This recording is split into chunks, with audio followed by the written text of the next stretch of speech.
What's happening, y'all? Welcome inside the Fantasy Stock Exchange. Bush coming at you solo today with Week 2 fantasy football, wide receiver starts and sits. This is where we break down every single wide receiver matchup, who we want to be starting, who we want to be sitting, who's a viable flex option, and all that will be covered in this video today. We also break down wide receiver and cornerback matchups, game script, so you guys can be best informed for your wide receiver start-sit decisions in Week 2 of fantasy football. So if you guys enjoy this video at any point, if you feel like you received some value, go down below, hit the like button. It really helps us out, really helps us grow. If you haven't already done so, hit the subscribe button on the back end. I can see a lot of you guys are not subscribed that are watching these videos. Go ahead and do it. It really helps us out, and it's totally free to do so. And leave any start-sit questions down in the comment section down below. If you guys get it in within the first 2-3 hours that this video is live, I will definitely get to your questions. But with that being said, let's get right into it.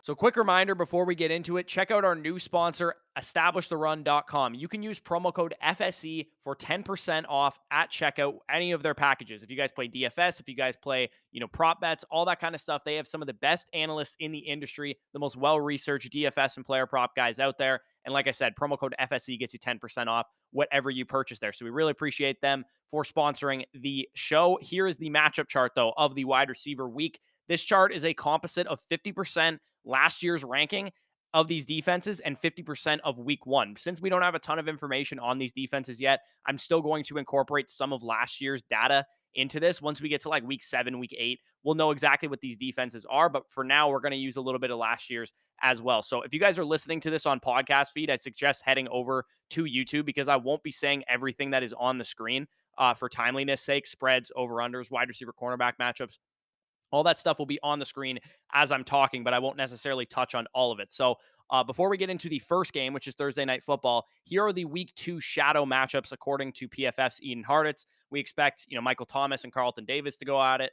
Mike Evans, Marshawn Lattimore, the classic shadow matchup. Brandon Cooks versus Pat Surtain II. CeeDee Lamb versus Chidobe Awuzie. Jamar Chase versus Trayvon Diggs. Rashad Bateman versus Xavier Howard. Allen Robinson versus A.J. Terrell. Deontay Johnson versus Jonathan Jones. DJ Moore versus Adoree Jackson. Terry McLaurin and Jahan Dotson expected to see Amani Oruwariye and Jeff Okudah, and then Justin Jefferson and Adam Thielen to see Darius Slay and James Bradbury. So those are the shadow matchups that we need to be worried about this week. But let's get it kicked off with a heat seeker of a Thursday Night Football game. Chargers at Chiefs. Chiefs are -4 favorites right now, over under of 54 points. Juju Smith-Schuster and Mike Williams have to be in your lineup. Just the overall scoring potential in this game, you have to have them in your lineup as top 24 options. Keenan Allen has already been ruled out with a hamstring injury, and in this high of an over-under type of game, I do not blame anybody for throwing Josh Palmer into their flex or into their wide receiver spot, because you never want to put guys into your flex on Thursday Night Football. But I have Josh Palmer ranked inside my top 40 overall wide receivers.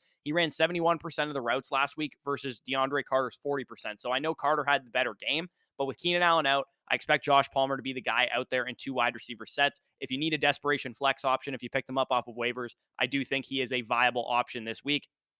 And like I said, you guys can see the wide receiver cornerback matchups on the screen. From the Chiefs side of things, I wouldn't be really messing with anybody outside of Juju Smith-Schuster. I wouldn't be throwing Marquez Valdez-Scantling, Mecole Hardman, or Sky Moore into your lineup. But from a usage standpoint, Marquez Valdez-Scantling is the guy that was the wide receiver 2 running 80% of the routes, the same amount as Juju Smith-Schuster in week 1. So if you're going to play somebody, it should be MVS. But let's move on to the next game. We have the Commanders at Lions. In this game, Terry McLaurin and Amon-Ra St. Brown are both inside my top 20 wide receivers, so they are definitely in your lineup. It looks like Amon-Ra St. Brown can definitely produce while TJ Hawkinson and DeAndre Swift are on the field. He recorded a 32% target share in week 1, so no big deal. He's still continuing that 30% target share streak, 7 straight games going back to last year that he has had over 30% of the Lions targets. The rest of the options that are in this game, all the Commanders wide receivers and the DJ Chark as well, are all low-end flex options. If I had to pick one out of these guys, I would start Jahan Dotson as between him, Curtis Samuel,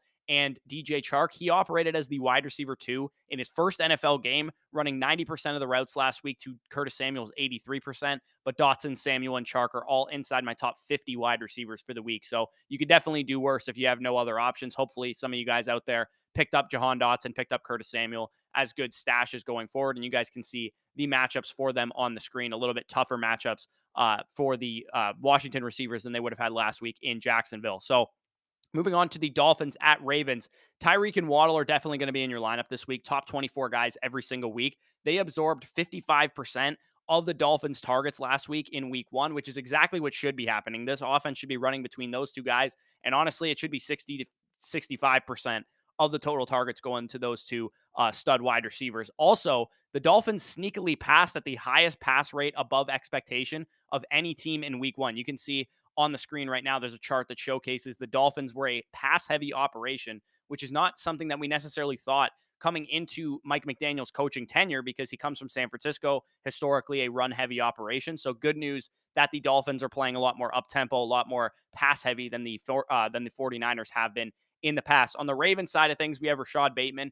Not seeing the usage that we wanted to see in week one, but he did make the big play that saved his week. Hopefully the routes and the targets continue to climb. I think he's a wide receiver 3 type flex option week in and week out. Wide receiver 31 for me in my rankings right now, but we want to see him get up to more of that like 80-90% of the routes. Maybe it was because they were blowing the Jets out. We'll have to see in a potentially closer game how Bateman is actually deployed. Now to the Jets at Browns. Vegas predicts an extremely low scoring game, over under of 40 points, and the Sharps right now are on the under. So they're expecting a sloppy, gross, not a lot of offense type of game in this one. Amari Cooper tops the matchup chart with the best matchup of any wide receiver this week. So I think he is a fine, top 36 wide receiver. Same goes for Elijah Moore. Both of those guys are wide receiver 3s as well, in the range of guys like Rashad Bateman, guys like Adam Thielen, and guys like Brandon Ayuk. So if you have a bunch of those guys on your roster, it's really a toss-up. Definitely feel free to ask any start-sit questions down below. You guys can see the matchups on the screen as well. Sauce Gardner probably going to stick to Amari Cooper for the most part, if I had to imagine. Same goes for Denzel Ward on Elijah Moore. Usage-wise, I don't really have a ton of takeaways from the Browns last week, but Cooper and Donovan Peoples-Jones were operating as the clear number 1 and number 2, running over 90% of the routes. So David Bell, a guy I liked as a great sleeper coming into the season, not quite getting the usage that we want to see. And then on the Jets side of things, I think it's interesting to note that they're basically deploying a wide receiver 2 by committee with Corey Davis, Garrett Wilson, and Braxton Berrios all kind of playing a wide receiver 2 role, but it is very clear that Elijah Moore is the wide receiver 1 here, running 90% of the routes to 68, 56, and 47% respectively for those other 3 guys. But it's possible that Garrett Wilson starts to take over as the wide receiver 2 in this offense sooner rather than later. Moving on to Colts at Jaguars, and this one's really simple. I don't need to spend too much time on this one. You start the wide receiver 1s in this game, Michael Pittman Jr. and Christian Kirk. Both are in my top 24, with Pittman in my top 10. The Jags are operating a classic 3 wide receiver set offense with Christian Kirk, Zay Jones, and Marvin Jones running a ton of routes, mainly the driving forces of this offense, and Christian Kirk commanding a 28% target share in his first game with the Jacksonville Jaguars, showing that they were not messing around when they gave him all the money that they gave him. He has a bit of a tougher matchup this week against Kenny Moore, who allowed a lot of catches last week, but is generally considered one of the best slot corners in the league. So maybe not a great matchup for Christian Kirk. We can move on to Panthers at Giants. In this game, you're going to start DJ Moore, and you're going to low-end flex Robbie Anderson, and probably avoid all the Giants wide receivers. DJ Moore, in my opinion, is a prime buy low candidate. He nearly made the top 5, trade targets video because he and Robbie Anderson operated as the clear alphas in this offense. 100% of the team's routes, but the Panthers only threw 27 times, and I don't expect Robbie Anderson to out-target DJ Moore very often. So give me DJ Moore out-targeting him more often than not. I think he's a prime buy low candidate. You can probably get him for, fringe level options, wide receiver 3 types like a Christian Kirk, like, Rashad Bateman, somebody that had a big play in week 1. I would much rather have DJ Moore rest of season than those guys, and I think you could probably get him for those players. And like I said, low-end flex Robbie Anderson, I think he's a fine, top 40, top 45 type of play. But Kadarius Toney, you can't play him on the Giants side of things until we see the usage correct itself, because he was just not out there on the field. It sounds like it's a disciplinary thing, but until he's out there running routes, I'm not putting him in my lineup. Buccaneers at Saints for starters. I mean, go Bucs. Fuck the Saints every day and twice on Sunday, because I absolutely can't stand this team. But in this game, you are firing up the usual suspects. Mike Evans, Michael Thomas, both expected to see shadow coverage like I talked about. Mike Evans versus Marshawn Lattimore, and Michael Thomas versus Carlton Davis, both of whom have historically struggled against those corners. So I'm going to downgrade those guys a little bit this week, but they are still definitely in your lineups. I think flexing either of the Bucs wide receiver 2 and 3, Russell Gage and Julio Jones, are probably solid low end flex plays as well, because Chris Godwin we expect to be out for this game. And the Saints, secondary outside of Marshawn Lattimore looked pretty suspect last week against Atlanta. If I had to rank the tertiary options in this game, I would play Julio as the number one of those guys, then Chris Olave, then Russell Gage, and then Jarvis Landry. But hopefully you have better options, because Julio is actually the only one that I have inside my top 40 at wide receiver, with those other guys floating in the 45 to 55 range of my rankings. So we can move on to Patriots at Steelers. And this one looks like an absolute drizzler as well, just like the Browns and the Jets game. 40-point over under, 94% of the money. So the Sharps are big time hammering the under in this game. The only guy that I'm starting at wide receiver in this game is Deontay Johnson. Vegas stays in business for a reason. Sit everybody not named Deontay Johnson in this game. It's going to be a slow, low-paced, sloppy, run-heavy type of game. So Deontay Johnson expected to be shadowed by Jonathan Jones, but Jonathan Jones was absolutely abused by Tyreek Hill and Jalen Waddle in week one, so I'm not really concerned about Deontay Johnson. But I'm not going to get cute. I'm not starting Chase Claypool or George Pickens or even Jacoby Myers or anybody like that in this game. I think this game will run through Najee Harris, assuming he plays, Deontay Johnson, and Pat Freiermuth. And then on the Patriots side of things, it'll probably just run through the running backs, and hopefully they look a little bit better than they did last week, because that was pretty putrid. To the 4 p.m. games, Seattle Seahawks at San Francisco 49ers. Another low total in this one, 41-point over-under. In this game, you can fire up DK Metcalf. You can fire up Deebo Samuel. Both of those guys are top 25 wide receivers. As I discussed in the buy lows video yesterday, I think Brandon Ayuk will see a lot more targets now that Elijah Mitchell is out, and Deebo Samuel will probably transition more into that wingback role without their starting running back. We saw last week that he had 8 carries, averaged 5 carries per game last year when Elijah Mitchell was out of the lineup. So I really like Brandon Ayuk as a buy low / good start candidate. And I like the higher on his fantasy points over on Underdog Fantasy. If you guys want to check that out, promo code FSE as usual. But I have him at wide receiver 30 this week. So I think he's a solid flex play. And Tyler Lockett is my wide receiver 40. So I'm also fine throwing him as a low end flex option as well. Moving on to the Falcons at Rams. I mean, this game is going to outline exactly why Cooper Kupp is so dominant, because AJ Terrell is expected to shadow Allen Robinson. And they can't shadow Cooper Kupp. And the reason that they can't do it is because of how he's deployed. He's deployed all over the formation in the slot. So Allen Robinson is going to get the Robert Woods treatment of last year, where he's drawing the number one corners away, but Cooper Kupp is eating all the targets up. So I still have Allen Robinson as wide receiver 26 on the week, but it definitely would not shock me if Allen Robinson had another down performance. So if you're nervous about starting Allen Robinson and you have some better options, if you have some running backs or something like a Darrell Henderson, I would rather start him than Allen Robinson in my flex this week. Drake London on the other side of things has a nice matchup as well. He's a top 36 wide receiver for me on the week after he commanded a 22% target share in his first career NFL game and over 31% of the Falcons' air yards. And now that I think about it, honestly, I think I would rather start Drake London than Allen Robinson in this game. So I'm probably going to move Allen Robinson down my rankings.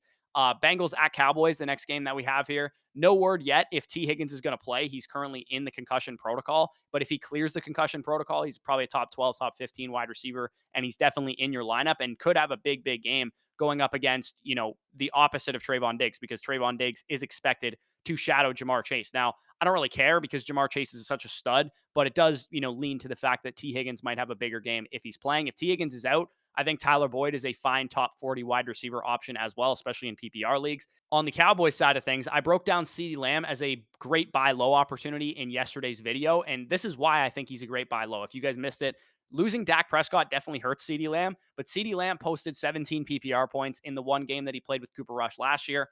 And CeeDee Lamb was well ahead of the high 70s percentage of the routes that he ran for the Cowboys last year in week one. He was up near, 98% of the routes. He was clearly the alpha wide receiver, 26% of the team's targets, 29% of the air yards, 27% of the third down targets, 30% of the play action targets. He's clearly operating as the number one in this offense. And Chidobe Awuzie, who's expected to shadow him, is not as good of a corner as the Buccaneers showed on Sunday Night Football. So despite Dak Prescott being out, I am still willing to start CeeDee Lamb as a top 25 option, and I think he is a great buy low right now as well. So we can move on to the Texans at Broncos. The two Broncos dogs, Jerry Jeudy and Cortland Sutton, are definitely in your lineup.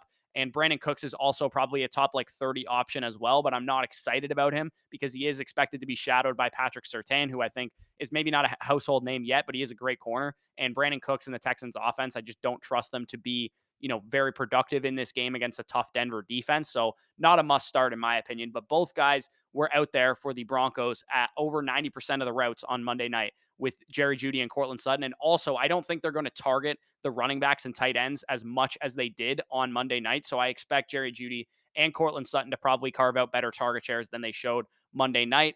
Cardinals at Raiders. This game definitely has some shootout appeal. 51.5 point over under. Neither defense looked particularly scary in week one, and both offenses are up tempo offenses, pass heavy offenses.